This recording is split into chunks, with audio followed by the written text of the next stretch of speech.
Ladies and gentlemen, welcome to another edition of the Blue Ridge Bobcats Coaches Show here live from Crossroads Social House in Wytheville after taking 5 out of 9 possible points. A long weekend last weekend for you guys, Emmy, but ultimately a successful one. Yeah, it was. It's nice to get back at going to Indiana and get come back with a streak, with a sweep. It's been uh, it's been an interesting weekend. A lot of things to um, a lot of things to apply. What we talk about with the team being a little bit inconsistent and finding a ways. And I think the second game especially was all about finding a ways. And definitely very happy that we've been able to get a sweep out of that weekend. Kyle Heitzner is our player guest tonight. First of all, we're glad to have you back. Thanks, in Brett. Blue Ridge. Number 2, congratulations on the baptism Sunday. I know that was a big moment for you, and I know everybody here is happy for you to see you on that journey. But Thank you. Player wise for you, you come back Friday and right before that trip to Indiana, you're going down to see a team in an arena that you've never seen before. What were the expectations kind of going into the weekend? And of course, what's the feeling like? You left a point on the table, so there's a little bit, left to be desired. Yeah, I mean, going in, we were looking for 2 wins, and like Zemi said, we had to fight for those points and we showed some resilience in the second game. I mean, Indiana, they work very hard. In a way, they're almost harder to play against because they're unpredictable. But we came back with 2 wins, and I think we just gotta keep the consistency and try to keep this streak alive. So. Yeah, and Zemi, it was big. It was really good to see. You travel down day of, and Friday you're able to put up 7 goals. A big time output. With the legs the way they were coming right off the bus, that had to be galvanizing for you and the whole group to know that you can go out there right off the hop and be able to put up that kind of performance. For sure, it was a lot, big task to us from the guys. Hey, traveling for 8 hours on the bus, getting there, really not a bad but not a great setup. What we're used to from some, playing it against other teams, but the guys definitely embraced everything, and they came together as a team out there, and even without having a Mike Mercurio in the lineup and a couple other bodies, the guys definitely, the guys who doesn't get as much playing time as those guys, they stepped up and like I'll say, showed the resilience. But we keep finding that we're able to score that amount of the goals in one game a weekend. It's either 5 or it gets up to that 7. It was more concerning to us, like being able to come out for the second game as well, because that's usually when we're having a harder time, put a puck in the net, or just to find a way to get in the game. And yet again, Indiana is a good team. Every team is a good team in the league, and Indiana came a long way under Everett Thompson. I think they've been making the right transitions, what they did, and they got a lot of players who came through our organization, and those guys compete hard, and they will play with the chip on the shoulder, and they showed it. So it was a good battle. Yeah, and I said this on the broadcast. In Indiana's record is not indicative of the talent that they have on the roster, nor the effort, like Kyle said. I mean, you could tell both games, but really down the stretch Saturday, those 2 wins were earned. Period. Yeah, every every goal, every game has to be earned. But like you said, they're a better team than what their record shows. I think they have a little bit from everything, but they're still coming together as a team, right? A lot of player movement there lately. But with what they have right now and what they just added, I think they're going to be a good team to go against. And, we're going to see them again. And I know by that point they're going to be better than what we've seen now. And yes, we did have a good weekend, but there's still things to improve and still things we're not happy with. And, leaving that 1 point is something we didn't want to do. But we're just hoping that it's not going to hurt us, going in the playoff.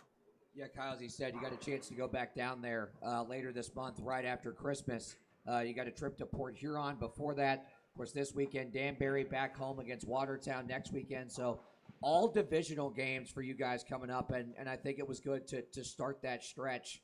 Of course, disappointing to leave that point on the table, but you do get out of there with 5 out of the 6 with the 2 victories, and being down Mike on Friday and Stuckless. You're down Stuckless on Saturday. Galley slides into the lineup Saturday. So, knowing that everyone had to kind of step up and play a bigger role, what was the mood like on the bench Saturday? It was a good mood. We were coming off that win, and I think a big thing for us is going to be having good starts and playing a full 60 minutes. And we did our best to come back in that game, and obviously got the job done. But going forward into Danbury, tough ring to play in. Obviously, their fans get pretty hostile.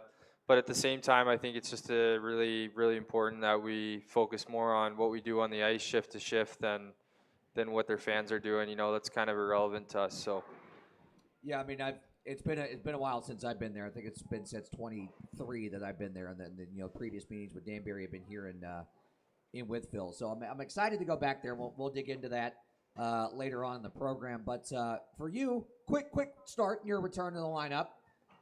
You get that tip-in goal in the first period, and in a situation where, like we said, you're getting off the bus, you're trying to find your legs. You get a goal like that early, it really helps everybody settle in, I think. Yeah, for sure. Starts are very important, and obviously a lot of excitement coming back here. This feels like home. I just wanted to come in and make an immediate impact, and sometimes the goals aren't going to go your way.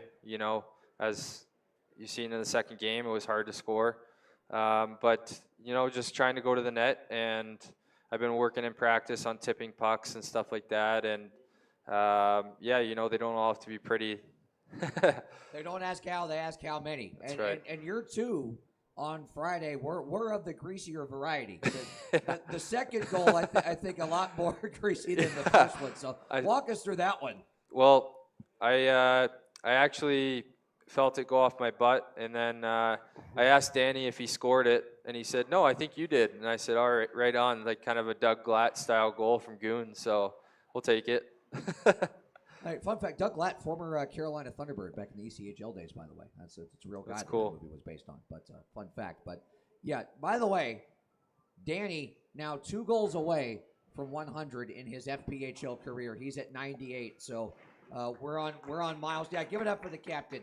We're on milestone watch this weekend in Danbury. But Zemi, from a coach's perspective, you and Kyle have talked a lot, spent a lot of time together.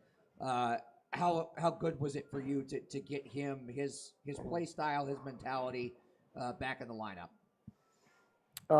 Kyle impacts the whole team, right? When Kyle left, we found ourselves in the situation when not that our offense struggled, but at the same time City struggled not being able to consistently put a puck in the net, and that's definitely something what Kyle brings. And not just that, Kyle he'll play any kind of a role out there. You need him to. He'll kill on the PK and block shots. He'll fight. He'll be the skill guy, and he can be the guy who's gonna take the hands in his own hands, the game in his own hands. So it's definitely finding out a couple days prior going to Indiana that may be the option, and Kyle coming back. Definitely very excited. We got on a phone call together. We consider all the options, and Kyle said that this is where he feels like a family. That this is where he wants to come back to, and help to lead the team. And there's nothing better that I can hear than as a coach than that. Yeah, Kyle, for you, as you Thanks, said, Amy. this feels like home for you, and it's felt, for what we've all seen, like it's become more and more that for you as the season's gone on. And, you do go up, you gain really valuable experience being able to go up to Roanoke and see how things are done there. Is there anything that you were able to learn in that stretch that you've been able to bring back here? I think the biggest thing that I kind of was a reminder, because it'd been 3-4 years since going to the SP, is to compete I think it's something that Zemi preaches a lot. Is competing hard and finishing hits, all the little details of the game. That's a lot more evident at that level, and it's something I still try and work on myself. So I think it was just a good reminder of if you want to play at the higher levels, that's kind of what you have to do in your day to day. And that's something that, of course, you can bring back to each and every guy on the roster here and make sure that that's emphasized, right? Absolutely. Yeah, Zemi, when you hear something like that from a player that makes the choice to come back, that's huge for you as a coach as well, knowing that, hey, your message got through, but now it's knowing how to be practiced, not just at this level, but at the next level as well. Well, I know this as a player. A lot of times as a players, we hear things and we don't necessarily we do them, but not to the point where and how it should be done, right? Not as consistently. And sometimes, and the big reason why we want players to move up and go to the next level is for them to actually experience that. Because if you just continue listening to it, it's not the same like when you go up there and you actually get those reps and get in those practices and get in those games. And we're hoping that the guys, when they come back, when they can embrace it and kind of share it on everybody else on the ice, right? And the intensity is different. Like Kyle said, the compete and just the maturity of the players is a little different as well. So a lot to pick on, and I think Kyle came back with as the same Kyle who left, but with the slightly different mentality, and you could definitely see that this past weekend. Yeah, Kyle, it didn't look like you missed a beat at all out Thanks. there. Of course, you get the 2 goals, flying around, doing everything you normally do, and I think that really sent a message to the rest of the group, especially on a long travel day like that, for you to have that compete, knowing that you drove down from Roanoke, you hopped on the bus for 8 hours after Thanksgiving, and for you to go out there and give 110%, it seemed like it radiated across the whole group for everyone to step things up. Yeah, for sure. I think a big thing for us to be victorious this year in the end, and obviously work towards that at least. We need 22 leaders on our team. We can't just have the guys wearing letters to lead by example. And the more we can do individually on the ice to lead by example, the better morale we'll have with the team and better results we'll get. So I'm just trying to do my part for sure. You got an old friend back with you in town, Carson Gallagher. Talk about what it's like to have him here in Blue Ridge and how excited you are to play with him going forward. It's really neat. I mean, I met Gally when I was 4 years old. We played lacrosse together. I've followed his career over the years. I've never gotten to play with him in hockey other than a bit of summer hockey tournaments. But no, Gally, he's had a really successful career. Obviously, he's a huge addition. I mean, he played Division I hockey, which you don't see often in this league. He played U Sports, and he also was SPHL Rookie of the Year. So if he can, come in with the same mindset that would have took to get SPHL Rookie of the Year and practice that here, he's going to be one of the best players in this league, and it's super exciting to have him here. Yeah, I think we're all excited to have him here. Zemi, when you're able to bring a guy in like that, I mean, you could see Saturday as soon as he was in the lineup. I mean, 24 hours removed from getting off the plane, getting the ride to the rink. He gets accustomed to things. He opts in there Saturday, and you can see instantly, the speed, the skill, the high level that he plays at right away. Correct. You can tell that he played at the next level and that he did it very well at the next level. Just that intensity when he steps on the ice and he gets moving, and then the way he handles the puck and reads the game, plays the game, makes the plays. It's a huge addition. That composure with the puck is something what you gain by experience, and that's definitely something we can tell that Carson has. He's able to draw a guy on him and move the puck in the area for his teammate, and everything is executed, right? It's that risk and reward plays where he was able to execute in those situations. Definitely addition in every way for us, right? He came he played for the Dogs last year. Not gonna be a huge transitioning for him because a lot of the structure and the stuff we do similar as Roanoke. So he feels very comfortable in that area. But yet again, just that experience and just sharing his knowledge with the guys around the locker room. I think that's itself can make us better as a team. And now having him in the practice and continue, like Al said, not just the guys with the letters, but adding another leader to the locker room, I think will go a long way. Yeah, there's so much that he brings to the table, and it really, I think rounds things out for you guys offensively to know that, you have this almost unlimited depth. Carson's back playing defense. If you need him to, he can slide up and play forward. I mean, it's really an embarrassment of riches for you guys. Yeah, I agree. I mean, 1 through 10, you could put a guy in any situation, and they're gonna make the most of it, and obviously do their part. So it's nice knowing whether I'm playing with Mike or Carson or whoever I'm playing with, that guys are gonna compete and you're gonna get opportunities to score. I think the biggest thing as a team is defending just as hard as we go on the offense, because ultimately that's going to give us more opportunity on the offense if we defend hard. So, and the good thing, Zemi, about having depth like you guys have, especially at the forward spot, is and we saw this over the weekend with Mike out Friday, Stuck's out both nights, as things can kind of shuffle line to line, but that there doesn't have to be one specific combination set to be successful. You have the confidence in everybody to if you need to shuffle things around, you're not going to lose a beat. Yeah, depth is important, especially at this part of the season when it's getting closer to the Christmas. That's where a lot of injuries occurs, and we get players moving up levels, and there's a bunch of movement. So definitely important to have that depth. We know that from our top forward, start playing in the first line, going all the way to our 10 forward.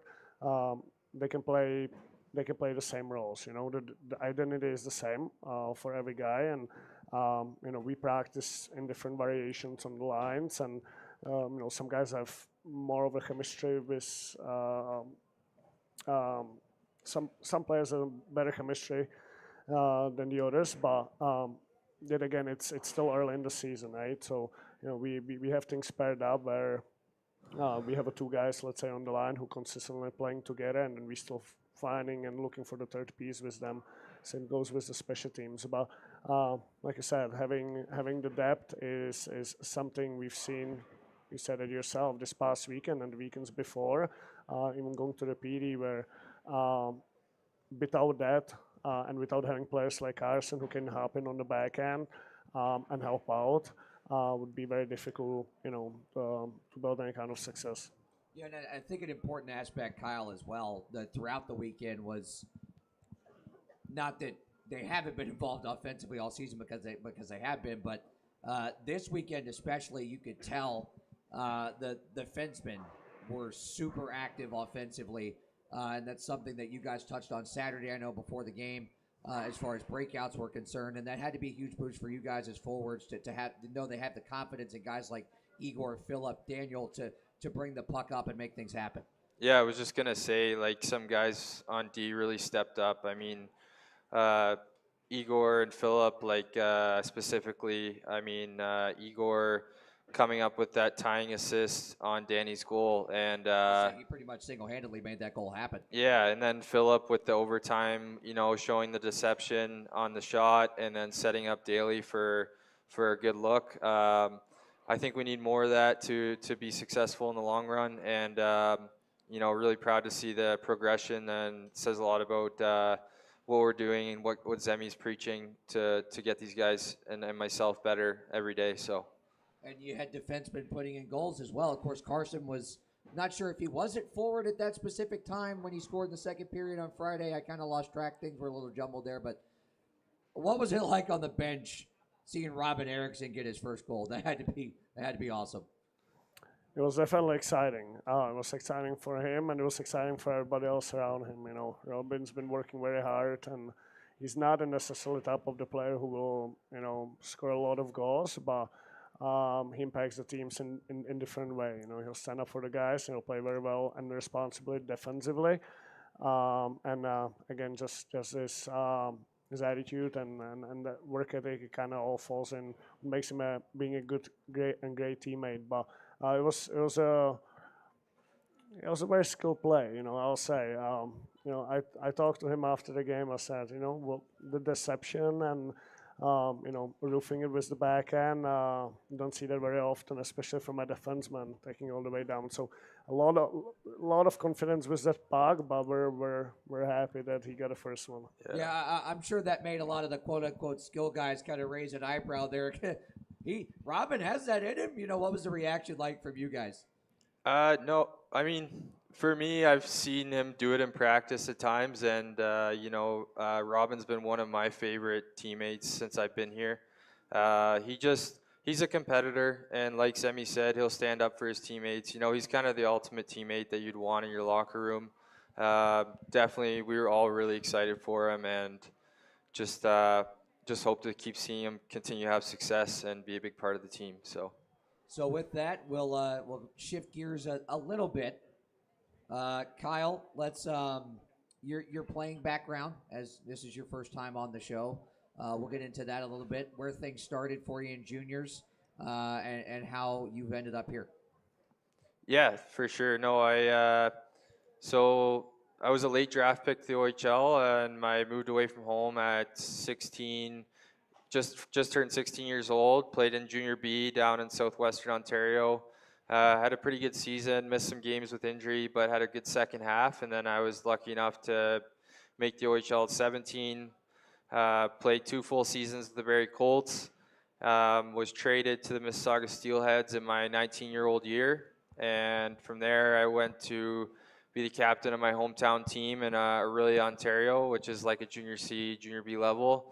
Had some success for a couple of years there, and I took some call-ups to play some Junior A games, just keep my feet underneath me, knowing I might want to play past juniors.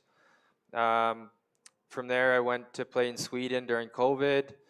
Was cut short due to obviously the everything going on, and then I started in North America at 22 in the SPHL with Quad City.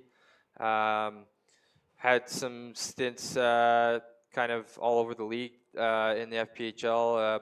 It's something I just have to accept. I've been through a lot as a person, and it's really, really nice to know that I'm in a good place now, and I've found a great place to play with excellent people, excellent staff. So, yeah. Yeah, give it up. Come on. There we go. Yeah, with Zemi, I think I speak for everyone when I say that we're more than glad to have a guy of Kyle's character as well as his abilities as a player here with us.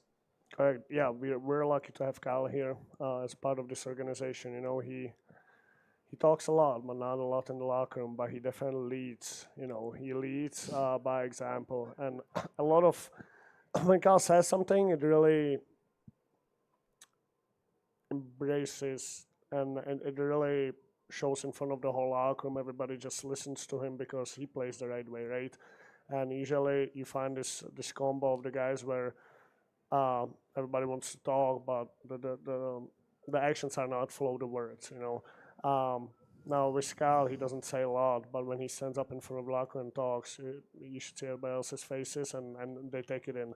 So definitely, I told him before, he's a part of the core of the team, part of the leadership, and we've had a lot of conversations in summer. We still do on a daily basis, but to what he brings to the table and what he brings to this organization, we're very lucky to have him. I want to bring up a fun fact that I learned about you actually listening to the Bruised and Battered podcast. Shout out to those guys; they do a great job. Yeah, they're awesome. You had a pretty famous line mate in the OHL who plays about 3.5 hours southeast of here. Yeah. Yes. Andrei Svechnikov. Yeah. So, Andre was coming in as a 17-year-old in his NHL draft year. I remember his first game. He had a goal, a fight, and assist. The fans immediately just embraced him, and he was one of the hardest working players that I've gotten to play with. Not just the talent was there, obviously, but he was always putting hours in the gym. He was running miles and miles. I was driving him to the rink, and he just got to a point where he said, I'm just going to run the 5 miles to the rink and run 5 miles home. And, I mean, it shows where he is now. Unbelievable person as well. So it's cool to see him have so much success. And I actually got to go see him play in Buffalo his first year in the NHL and got to, fanboy a little bit at that point. So really proud of him. And, maybe down the road he'll be a Bobcat. Who knows? That'd be pretty awesome. That'd be the last NHL defed that I can remember, I think, was Steve McIntyre, way back with the Carolina Thunderbirds. Steve McIntyre, of course, the longtime enforcer with the Penguins and a number of other teams. Of course, Emmy, you played against him, I believe. I played with him. Played with him, yeah. What was that experience like? Let's open that can of worms. I've been there only for a couple of weeks. That's when I came back from SPHL to Carolina. I think that was the first year of Carolina playing in the league, nowadays Twin City. But yeah, it's been interesting. He's a big boy. His fist is about the size of both of my fists together. But as a player, he was able to reach almost from the side to the side. Right? It was so hard to get past him, and he just skating around, intimidating everybody, just with that size. But he was a great teammate too. Again, that was experience. Yeah, funny story. I was interning with Carolina at that time, and there were no gloves in stock that were big enough for Steve McIntyre's hands. I mean, think of Shaq's shoe size, but human hands. That's how big we're talking about Steve McIntyre's hands. Like there were the biggest size glove I think that we had in stock was 3 sizes too small for him. And when he got in that scrap with Columbus, I think right before COVID hit, I think Christmas of that year, that the glove was already halfway off his hand before the fight even started. So that's a tangent. But Kyle, let's dive into a couple of team-related questions. I'm going to start bringing this up. We're going to rapid fire some questions about teammates. All right. And things. Put me on the spot here. I am, yes. First of all, who is the biggest character in the locker room? That's a tough one. That is tough. We have a lot of funny guys that are just funny in their own way, but I think Daly's got to be up there. He's got some great jokes, and he always does the impersonations of I don't know if it's Ricky Bobby from that movie, but we have a ton of funny guys. Reller can be really funny too. Mercurio's got a great sense of humor. Danny's hilarious. There's a bunch. I mean, it's a smorgasbord, it sounds like. But you bring up impressions. That was going to be my next question anyways. Who has the best celebrity impression on the roster? Ooh. I have my answer because I heard it the other night. But I mean, I'm kind of biased because I live with Merc, but he does the it's an Adam Sandler movie. It's kind of a random one. I forget what it's called, but he's just he throws them out there, and I just can't stop laughing when he does it. So go with Mike. Vero's my pick. Hunter Verostic. Patrick Warburton is his name, of course. He's Joe Swanson on Family Guy, Kronk from Emperor's New Groove, and Lord knows what else. But Vero absolutely spot on, 100% nails the Patrick Warburton voice. That so much so that we're getting off the bus the other night to go into the gas station, and I thought Joe Swanson was walking next to me, which is weird because Joe Swanson's in a wheelchair. But that was crazy. Anyways, who has the biggest appetite on the team? Who's the biggest, the most active eater? I'm going to go with Robin Eriksson. He's probably the largest guy in the team. He puts a lot of time in the gym, so I think needs a lot of calories to feed that body. So a lot of protein intake there. Yeah, for sure. So if you had to pick between Robin and anyone else on the roster, who finishes a basket of chicken wings in under 10 minutes? I'm gonna take a shot here and say Andrioli could bury some chicken wings pretty good. Okay, yeah, good save, good call. Who is the best video gamer on the roster? You can We're say talking like yourself. NHL Overall. You know what? This is the first team I've played on in a while where we don't have a specific guy that just plays a ton of video games. But I've seen Danny play Mario Strikers, which is a soccer Mario game, and he's pretty lethal. So, I mean, he was pretty lethal at NHL hits a couple years ago. So that's pulling one out of the bag. Okay, final question: if you had to pick one player to be stuck with in a zombie apocalypse, who is it? I mean, I'm going back to my guy Mike. I mean, like, he's my brother. Like, I think we would find a way to get it done. So I think Merck would be angry enough just that the zombie apocalypse was happening, period, and just go ham on whoever and whatever happened to be in front of him. 100%. There's a reason that he's the background graphic image for the Friday the 13th game. But yeah, that's Zemi. You like this? You like this part of the program? Yeah, I like to listen to it. Yeah. You have any answers to these questions? No. Would you want to be stuck with Ryan during a zombie apocalypse? Absolutely. Oh yeah, 100%. Anybody from the team.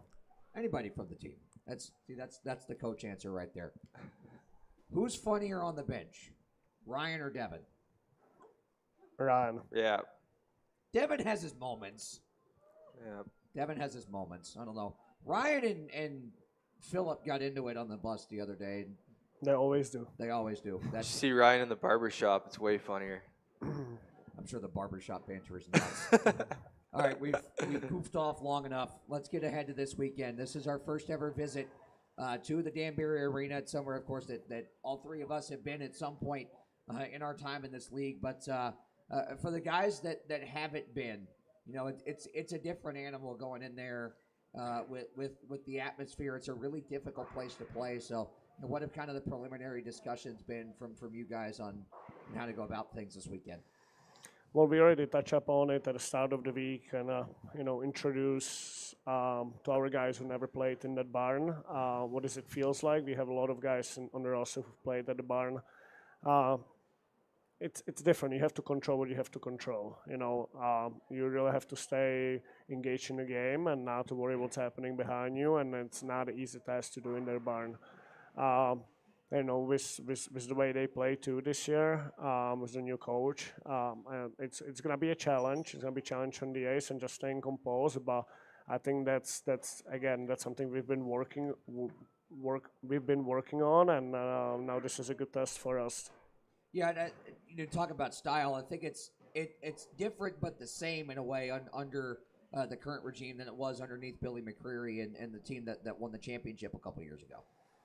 Yeah, they have a skilled group of the forwards. They have a good size on the back end. They have a decent goaltending. They play a little similar to Port Huron. Really good on the forecheck, tenacious. Wants to force you to throw the pucks away.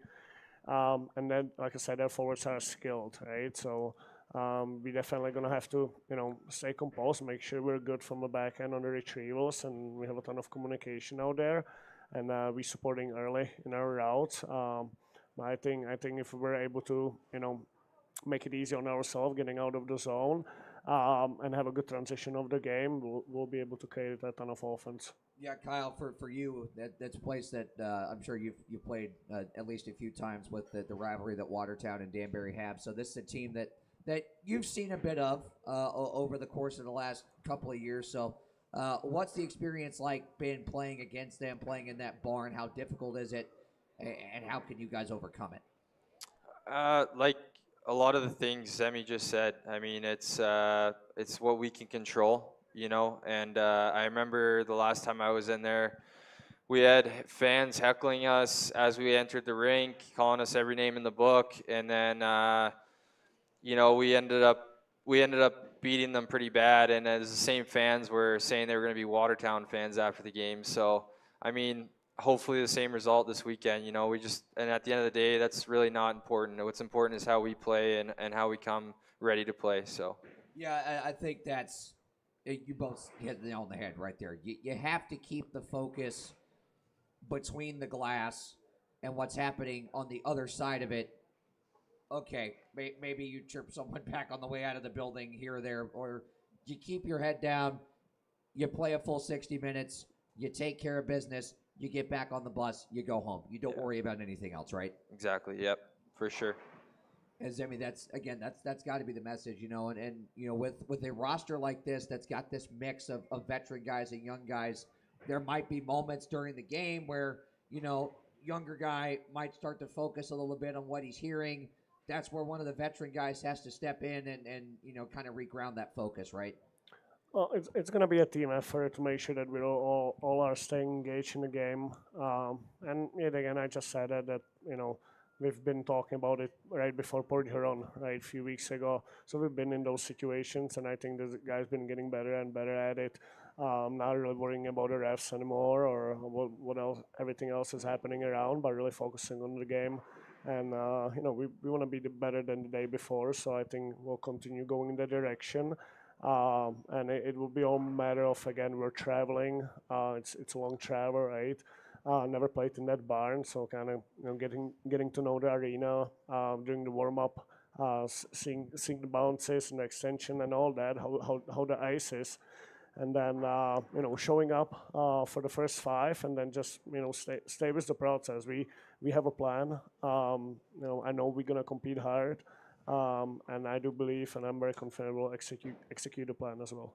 Yeah, and I think, Kyle, for you guys, as a team, having never gone to this building, and this is it's a team that's won a championship, is an established market. They've had a couple of different franchises under a couple of different names in this, and of course they have the Netflix documentary on top of that. So, these fans are experienced. They know hockey. They know what good hockey looks like, and I think, ultimately that's an incentive for you guys to go in there and show what Bobcats hockey is all about. Absolutely, it's a huge chance, opportunity for us. Like we talked about earlier, like just to stay on the right track with building wins, and it's divisional points. So, I mean, it's an easy game to get excited for. Games, it's really just up to us, and basically focusing on what we can control and not so much what they're doing. But we're starting to find our identity, and we just we got to come in there and take no prisoners. Yeah, and it is a bit of an oddly configured rink. It's unique in the fact that most of the seats are on the one side behind the benches, and they go up all the way towards the rafters. The other side, that whole bottom level is pretty much open air. There's an arcade down there, I think, behind the penalty boxes.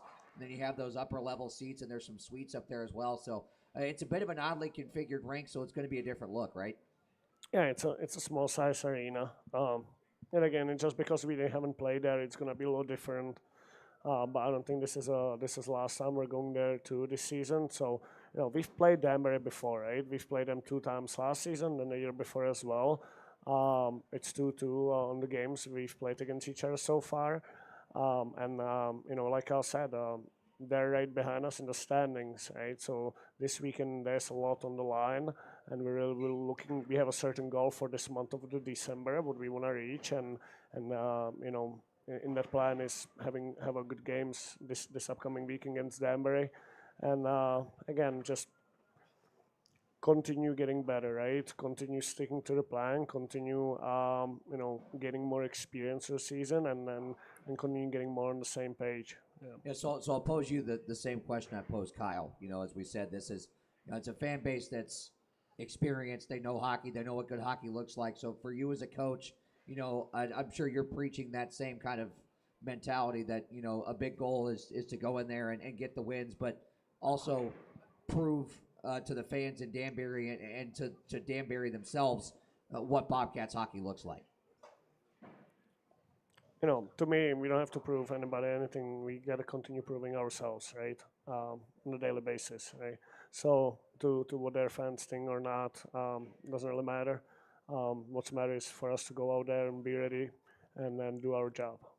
As we said, it's 6 huge points on the line. They count twice in these divisional games, and it starts a gauntlet for you guys divisionally, starting this past weekend with Indiana. The rest of the month of December is divisional games. So this a lot could be determined, over the course of the next 3-4 weeks. Correct. We can put ourselves in a really good situation here over the next months, but we can also put ourselves behind there where we wanna. It's all in our hands, really. Playing Danbury, playing Watertown for 3 games this upcoming weekend. Just gotta take a game at a time. Break it down to our details and make sure we're taking the right steps. Kyle, I don't know why this just popped into my head, but you and Danny Martin fought last year at center ice Yes. in Monroe. Yep. Now you're his teammate. Best guy ever. See? Hockey heals all wounds.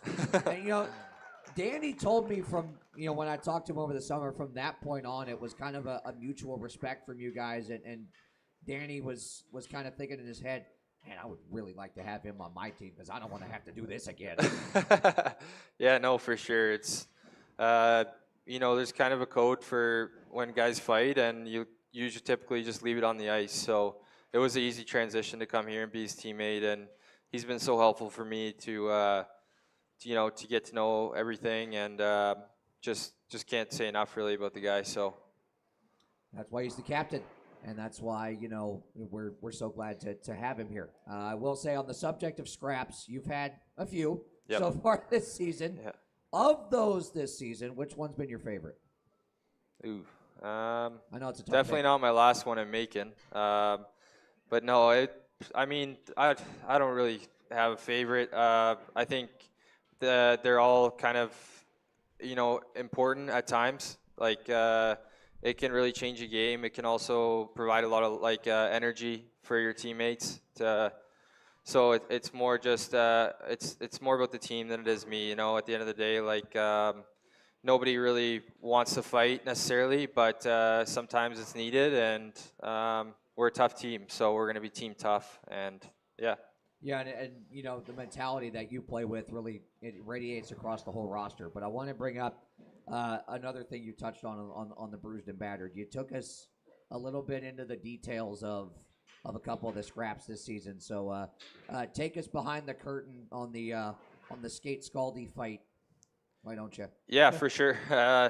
He was kind of, he was running around a little bit and making some questionable hits and stuff like that. So I think I just took in a shot.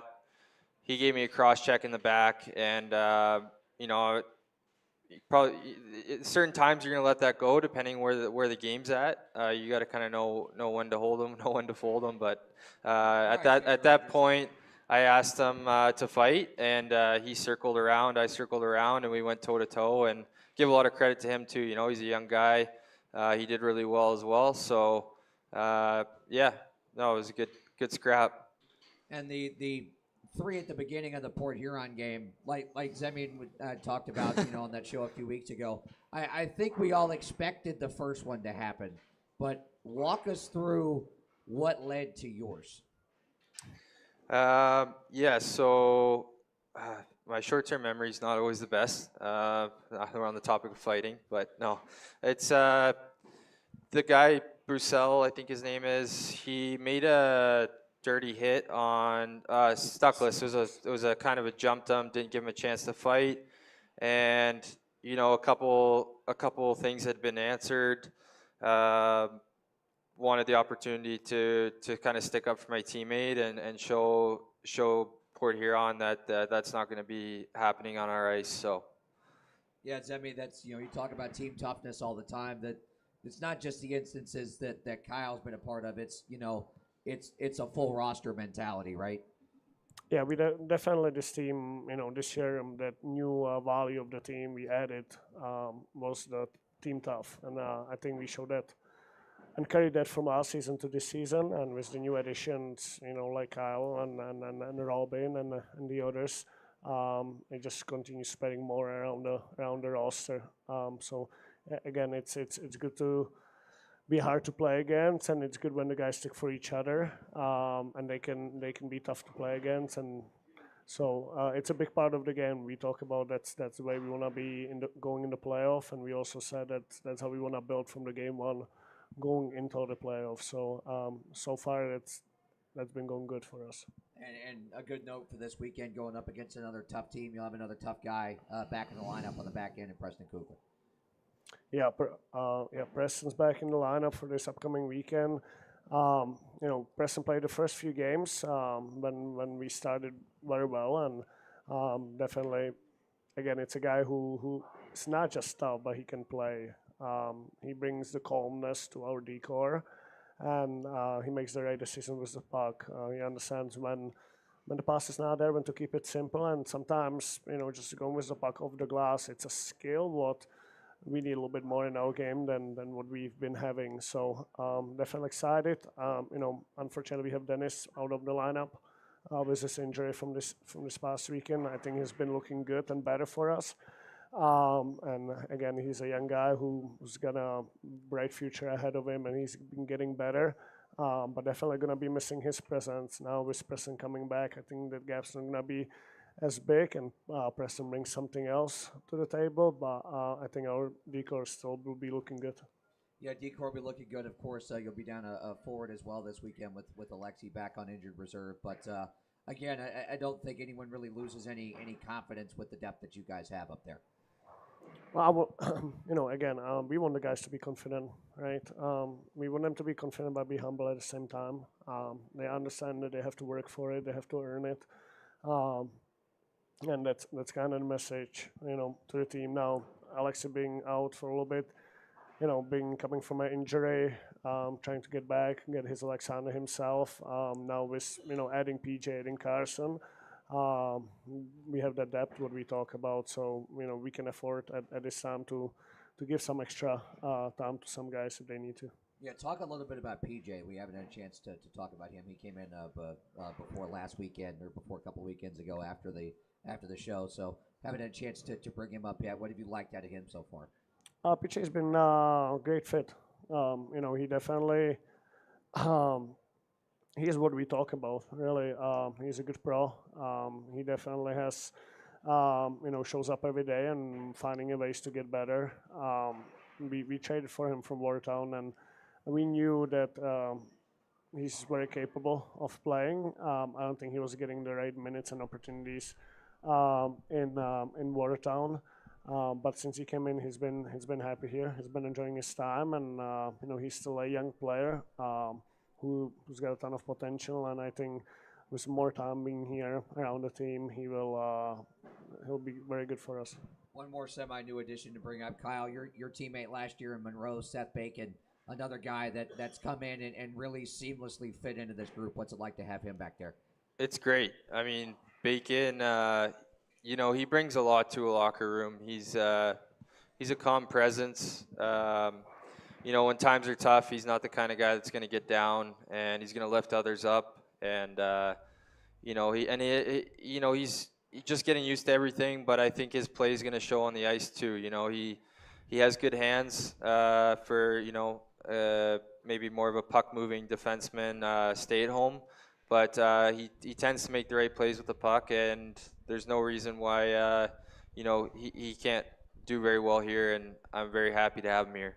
Yeah, I think, stylistically and structurally, the way this decor plays, the way they get involved offensively, and then the composure that they have with the puck, I think Seth really fits into that mold well, right? Correct. We a lot of the guys who returned from the last season, Philip, Klino, Igor, Dennis, they're very offensively minded. And you can't just have offensively minded defensemen. You need some stay-home defensemen who's going to pride their job at making sure they're boxing out. They're just taking care of the job on the back end in the D zone. So for the reason we brought Seth, he understands his role perfectly, and yet again, after speaking to Kyle, who played with him, just his mentality, his mindset, and his personality has been a big part and big reason why we brought him in. Yeah, a really good a good mood, I think, overall, as we kind of put a bow on things here, Kyle. A good mood for you guys going into Danbury this weekend, right? Yeah, for sure. No, we are very ready. We're going to continue to put the work in all week, and you know, uh, just take it day by day. And yeah, no, it's exciting times. We're inching closer to Christmas. Time's going by quick, and every point matters. So Yeah, as we said, Zemi, we'll continue to hammer this horse until it's dead. But 6 points, big points on the line, divisional points this weekend. But you could tell, the vibe around practice today. It was lively. It was energetic for what's normally one of the harder days of the week for practice. For you guys mentally as a team right now, I think you guys are in a really good spot. Yeah, it's gonna be battle. They're a good team. They're gonna bring it to us. They're gonna be physical. They're gonna come out at us. They have a couple of guys who've played here, so those guys are gonna, play with a chip on the shoulder. And again, it will come down to us, outcompeting them and then playing as a team for the whole 60 minutes. Especially after the travel, understanding that our legs may not be there right away the first period. That our puck decisions have to be more simple than usually, and just making sure that we're getting in the game and then sticking with the process and then obviously finish. So as you all know, we usually do our 3 keys to victory. I'm going to add mine. That's a new addition to the show. Okay. So, number 1, start fast. We talk about that first 5 minutes all the time. Yeah. If you don't get a goal in that first 5 minutes, I think, establishing that forecheck, establishing possession, that's going to be setting a tone. Yeah, setting the tone. Yeah, that falls into things. Number 2, control the controllables. We talked about that as well. Third key, stay composed. Mm-hmm. In all situations, whether it's with the puck, after the whistle, there's different variables of things that can go at it. So the more you stay composed, the more opportunities you'll potentially have on special teams, I think, as well. Yeah, I felt agree with you. Wow, Coach actually agrees with my keys to victory. That's I don't know whether to be proud of myself or shocked or I don't know. A little flabbergasted at the moment. Kyle, your 3 keys to victory this weekend. Discipline, relentless work ethic, and execution on goals. Zemi? Compete, cohesiveness, and playing well without the puck. There you go. Remember, we're back at home next weekend. Quick reminder, we've got red, white, and blue out night coming up on December 12th. There's Pepsi Family 4-packs available for that. Teddy Bear Toss coming up on the 13th. That's always a fun one. I know Kyle wants to be the one to score the goal. It's got to be fun to be the guy that scored the Teddy Bear goal. Everyone wants it, right? Never had one in my career, so what better time? Right? What better time? So Kyle wants it. Everyone wants it, but that's going to be fun. Remember, the stuffed animals will be donated to Mount Rogers Community Services. Bring a new unwrapped toy as well. That's encouraged. There'll be Toys for Tots boxes at the door. Then the Sunday game is Kids Day Sunday. I don't think there's any kids over on the trampolines, but anyways, they'll be there shortly. If they're under 12, they'll get in free. They should know that going forward. So for Kyle Heitzner and head coach Wojtek Zemlika, I'm Brett Wiseman. We'll see you Friday night from Danbury.